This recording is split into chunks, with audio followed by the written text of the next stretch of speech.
En el año 2020, todo lo que encontró estaba mal. No había nada que estuviera bien. O sea, hubo un partido con dos presidentes que gobernó 16 años, pero todo lo que el gobierno encontró estaba mal.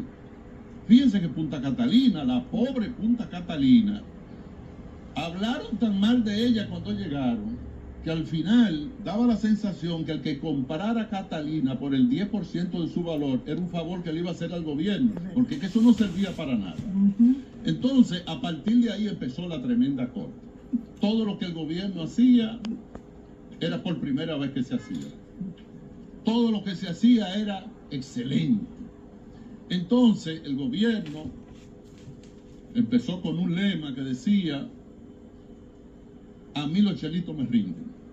Y donde a ti te rinda el dinero es porque el dinero te sobra. Y cuando convocaban los consejos de gobierno, te lo digo porque hay personas que estaban ahí que me lo decían, a los funcionarios les decía: señores, pero gasten. ¿Por qué el gobierno no hizo una reforma fiscal en el año 2021? ¿Tú sabes por qué no la hizo en el 2021? Porque cuando llegaron encontraron unas finanzas equilibradas en los ingresos, equilibradas en el gasto. Entonces el gobierno viene y presenta esto que está aquí. A mí me gusta cuando contradigo algo, contradecirlo con los mismos elementos. Esto que está aquí. Esto que está aquí dice lo siguiente: Ley de modernización fiscal. ¿Por qué de modernización? Muy sencillo, porque es el Partido Revolucionario Moderno que está gobernando. Todo lo que ellos hacen es moderno. Y entonces cuando tú cruzas la tercera página, tú te encuentras con un chiste. Aquí mismo. Miren lo que dice. ¿Por qué se requiere una modernización fiscal? Miren por qué se requiere. Yo quiero que me lo pongan, por favor. En la parte de abajo está el chiste. Dice el chiste: se requiere la modernización fiscal para evitar que la deuda siga creciendo. Y la pregunta es: ¿y quién es el que ha aumentado la deuda? ¿Quién es el que ha aumentado la deuda?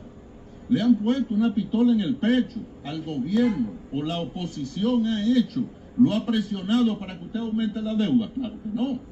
La deuda ha sido una deuda monstruosa. En estos 4 años, el gobierno cogió prestado más de lo que cogió prestado los 16 años de gobierno del PLD. Es más, el gobierno ha hecho una proyección que ellos llaman la proyección de equilibrio de la deuda, y es que para el 2035 aspiran que la deuda represente el 40% del Producto Interno Bruto, porque hoy representa el 46%. Y si su proyección idílica es que llegue a 40% del Producto Interno Bruto, pero lo primero que hay que decirle es que en el 2019 el porcentaje estaba por debajo del 40% del Producto Interno Bruto. O sea, ellos lo que aspiran es a que la deuda se coloque en el mismo nivel que lo tenía el gobierno del Partido de la Liberación Dominicana.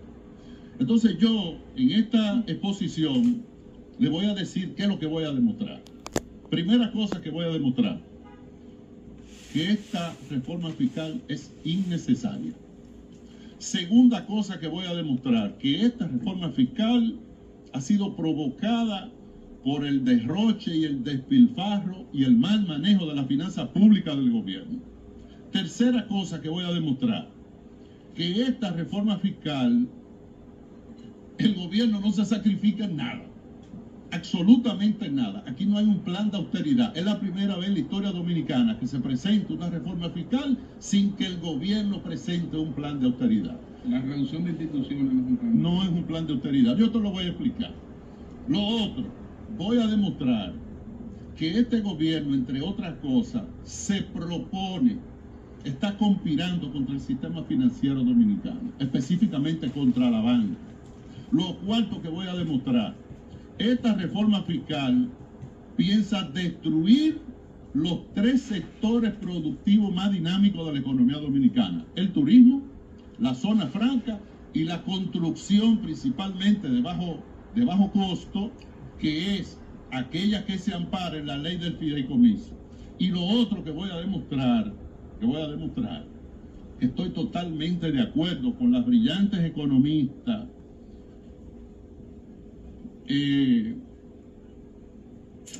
Germania Montaz y Mercedes Carrasco, que dicen que esta es la reforma fiscal de los mangos bajitos.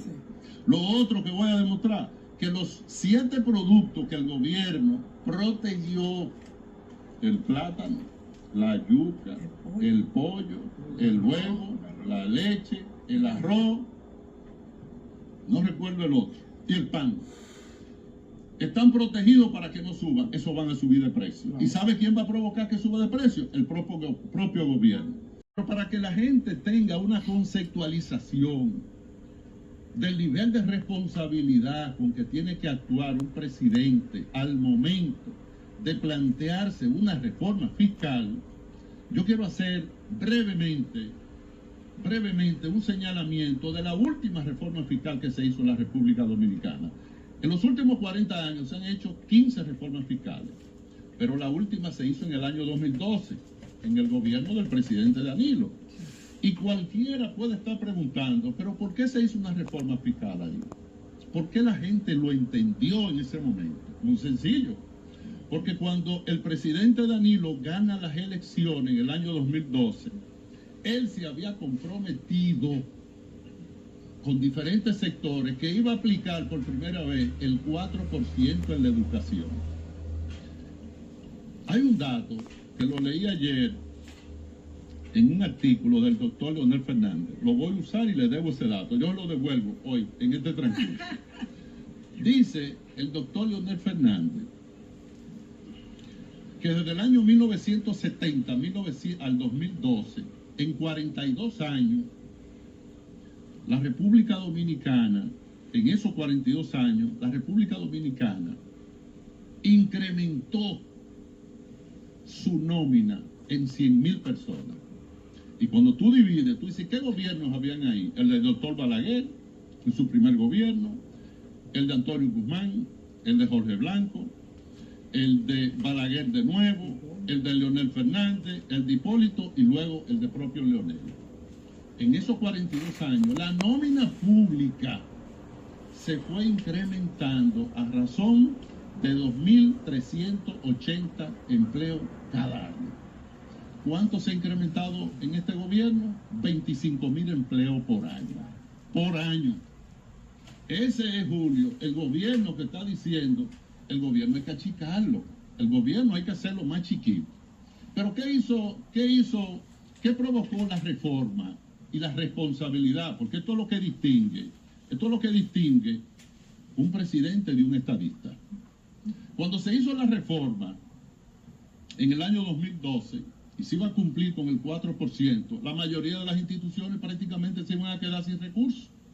Se manda a hacer la reforma fiscal y el presidente Danilo Medina le pide a su equipo económico: yo quiero que ustedes me modifiquen el Código Tributario de la República Dominicana en el artículo 344, porque yo quiero sacar, pero no me lo dejen en el Código Tributario, no, yo quiero que me lo pongan en la ley de reforma que se va a hacer y que aparezca en uno de los artículos, porque yo quiero proteger varios servicios, uno porque son vulnerables, otros porque son sectores delicados y otros porque son expansivos en lo que tiene que ver con la parte inflacionaria.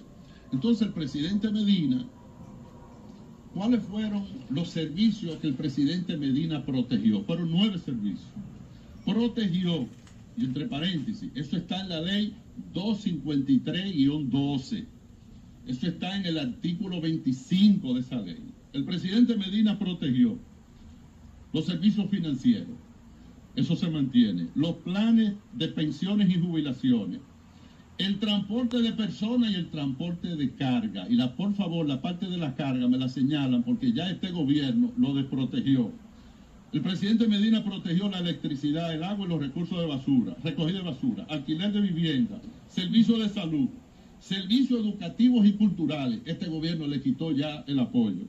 Servicios funerarios protegidos. Este gobierno lo ha incorporado con un 18%. O sea, tú verás al ministro de Hacienda dentro de un tiempo mandar a la funeraria. Yo quiero que me den por favor el dato de cuántas personas murieron este año para proyectar cuánto van a morir el año que viene. Eso es una cosa catastrófica.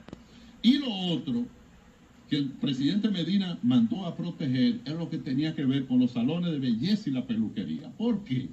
Porque esos son sectores vulnerables, señores. Hay que saber cómo es que operan los salones de belleza. Son gente humilde que ha hecho un negocito y además que no tiene esas grandes rentabilidades, Mujeres, pero que ahora... Y mujeres. Entonces, ¿qué pasa? Vámonos con la parte de la deuda. En la parte de la deuda, el gobierno se endeuda de manera tremenda. Ahora, ¿qué es lo que es? Porque yo digo que fue el gobierno que provocó la situación actual en lo referente a la necesidad de esta reforma fiscal. El gobierno, en estos 4 años, si usted entra a la página, por ejemplo, de la Dirección General de Presupuesto, en la Dirección de Presupuesto siempre hay 5 años de proyección. En la que está hoy en la página, está del 2022 al 2027. Y en esa proyección de 5 años te dice que del 2022 al 2027, la proyección de los ingresos del gobierno es que se incrementará en 500.000 millones de pesos. ¿Cuánto recaudó el gobierno? ¿Cuánto recaudó, por ejemplo, el gobierno? ¿A cuánto ascendió el incremento que produjo el gobierno en los 4 años? Ascendió a 434.000 millones. Cuando tú has llegado a recaudar en 4, no sumatoria, sino el último año, 434.000 millones, tú lo único que tienes que hacer es ajustar tus gastos, Sí. tus gastos incrementados a esa cantidad. Lo otro, escúchame Julio, Sí.